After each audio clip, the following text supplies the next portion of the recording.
আসসালামু আলাইকুম ভিউয়ার্স, আজকে আমরা জানবো যে জিমেইল কিভাবে ভেরিফাই করতে হয়।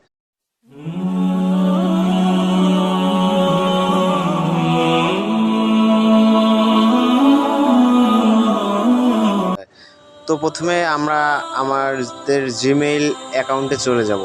অ্যাকাউন্টে যাওয়ার পর এখানেতে দেখবেন যে জিমেইলের লোগোটা আছে, এখানে ক্লিক করবেন। ক্লিক করার পর এখানে দেখবেন যে manage account on this device, এখানে ক্লিক করবেন। হ্যাঁ, এখানে ক্লিক করার পর এখানে আপনার যে জিমেইলটা আছে এখানে ক্লিক করবেন।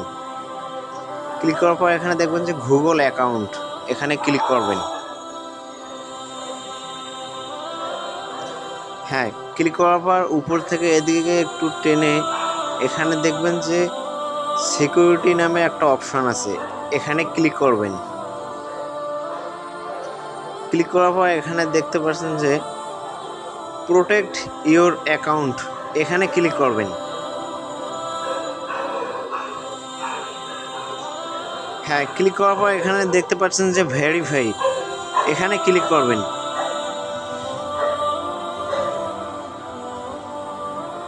হ্যাঁ, ক্লিক করার পর আপনার জিমেইল পাসওয়ার্ড এখানে দেবেন। আমার পাসওয়ার্ড দেওয়া শেষ। এখন এরপর আপনার ফোন নম্বর এখানে দেবেন। আমি আমার ফোন নম্বর এখানে দিয়ে দিলাম।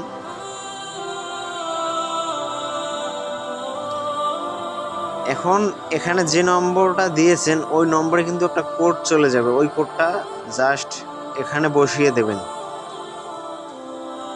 হ্যাঁ, কোড কিন্তু চলে এসেছে, আমি কোডটা ওখানে বসিয়ে দিলাম। এখন নেক্সট এ ক্লিক করলাম।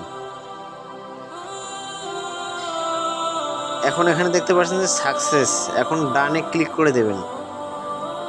এর মানে হলো যে আমার জিমেইল ভেরিফাই করা হয়ে গেছে। পাচ্ছেন যে সিকিউরিটি চেক আপ, এরপর কন্টিনিউ বাটনে ক্লিক করবেন। এখানে দেখতে পাচ্ছেন যে টার্ন অন, এখানে ক্লিক করবেন। হ্যাঁ, অলরেডি কিন্তু আমার জিমেইল ভেরিফাই সাকসেসফুল হয়েছে।